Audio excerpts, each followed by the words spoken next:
Allô, oui? Bonjour monsieur. Est-ce que vous m'entendez? Oui, très bien. Je suis madame Myriam Dupuis. Je vous appelle quant à l'appartement au 39 avenue.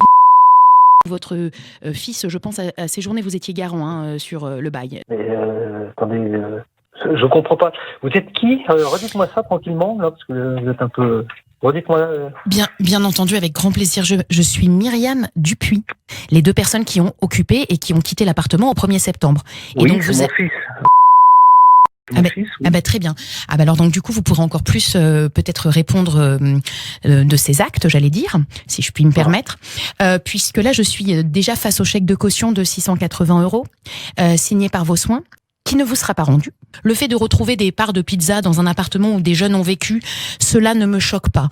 Je dirais juste que c'est certainement un manque d'éducation. Mais en retrouver dans les tuyauteries, monsieur. Madame, vous pouvez vous arrêter, parlez plus lentement déjà. Bien sûr. Deuxièmement, vous parlez d'un manque d'éducation. Sauf erreur de ma part, on ne se connaît pas, donc je ne vous permets pas d'utiliser de tels termes. Et ensuite, vous me laissez le temps de prendre note des différents points que vous êtes en train d'énumérer. D'accord? Je vais vous dire quelque chose. Vous n'avez peut-être pas tort. Je me suis peut-être un petit peu emportée. Je me suis peut-être un petit peu enchouillée, emportée. On va se calmer tous les deux. Vous avez raison. Si vous voulez bien, et on va parler entre personnes adultes et éduquées. Si vous non, parce que je vais vous dire, si vous saviez ce que j'ai vu, je pense que vous seriez dans un état, mais similaire au mien.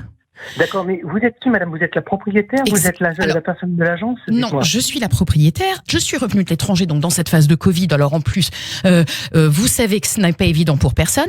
Mais lorsque je récupère mon bien, monsieur, et c'est pour ça que je me permettais... je l'entends. Voilà, je récupère le bien, si l'un était satanique, je ne sais pas.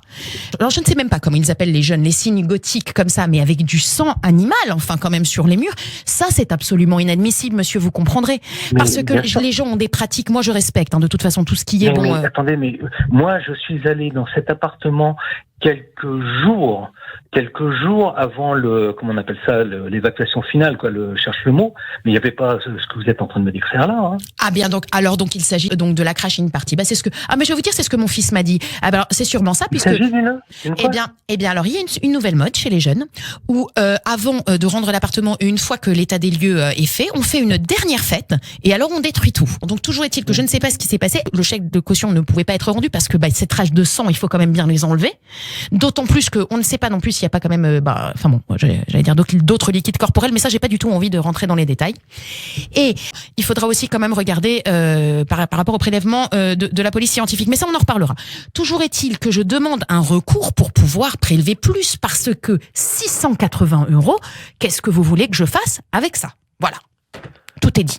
Ok. Alors, est-ce que vous me laissez maintenant la parole? Je vous en prie. Voilà. Alors, plusieurs choses, madame.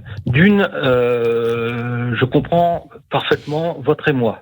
Vous avez affaire, moi, à quelqu'un de responsable, premièrement.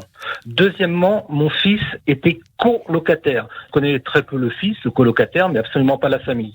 Donc, ils ont bon dos de se dédouaner de quoi que ce soit. D'autant plus qu'ils disent que le poney, c'était votre fils. Le quoi, le poney. Le poney? Mais est-ce que vous pensez Attendez, j'ai pas fini, madame. J'ai pas fini. Vous allez pouvoir revenir après, mais laissez-moi la parole. Troisièmement, histoire de sang, traces de sang, histoire de stupéfiants. Je ne sais pas. J'entends, je suis pas sourd, mais je ne sais pas de quoi vous parlez. Est-ce que votre fils se drogue? La question est déjà très simple. Non, je sais pas. Et le vôtre? Non, mais si vous me posez des questions comme ça, moi aussi, je peux être très direct. Et est-ce que ne me posez pas ce type de questions comme ça, parce que moi, vous avez raison. D'autant plus que vu le soufflet que vous m'avez mis. Madame, vous m'appelez, vous m'accusez de faits graves. Excusez-moi de me défendre. Mais attendez, madame, mais qu'est-ce que vous êtes en train de me raconter? Parce que je suis en train de percuter là. Il y a eu un état des lieux qui a été fait par l'agence et il n'y a pas eu tout ce que vous êtes en train de me raconter. Je récupère le bien et je découvre moi-même. Tout ce qui s'ensuit, on va pas reprendre la liste. Poney, traces de sang. Poney? Non, vous m'avez pas parlé de poney. Vous m'avez parlé de traces de sang et d'éventuelles traces de stupéfiants et de pizza. Oui, mais alors le poney. Eh bien, écoutez, apparemment, alors ça, c'est des voisins du dessus. Donc, on a reçu une vidéo pendant une fête avec un poney qui aurait quand même été au milieu de l'appartement.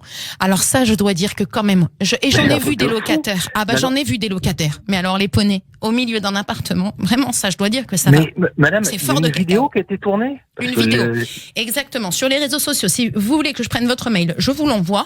Oui, vous me l'envoyez, s'il vous plaît. Très bien. Eh ben, très bien. Alors là, vous verrez. Alors là, vous verrez. Parce que bon, encore la poule. Moi, quand la vie avait Mais la madame, poule. et moi, je pense, enfin, j'ose espérer que mon fils est complètement étranger à ça, madame. Il s'est passé quelque chose. Quelqu'un est entré par effraction, a fait toutes ces conneries. Si ce que vous me racontez est vrai. Eh bien, écoutez, monsieur. J'espère que votre fils n'était pas présent à cette soirée. Je suis Judith Mergui au micro d'Ilana Ferradian pour Radio J et que c'était un canular téléphonique organisé pour tous les membres de l'équipe qui souhaitent piéger leurs proches. Voilà. Toute l'équipe l'applaudit bien fort. Vous êtes trop dur avec moi. Ça a été un immense plaisir de vous avoir au téléphone. On sent que vous êtes un papa avant tout. Vous auriez été quand même prêt à tout, aussi bien pour défendre et de répondre des actes de votre fils. C'était vraiment plaisant quand même. On avait presque de la peine de vous piéger. Je souffrais et maintenant je souris.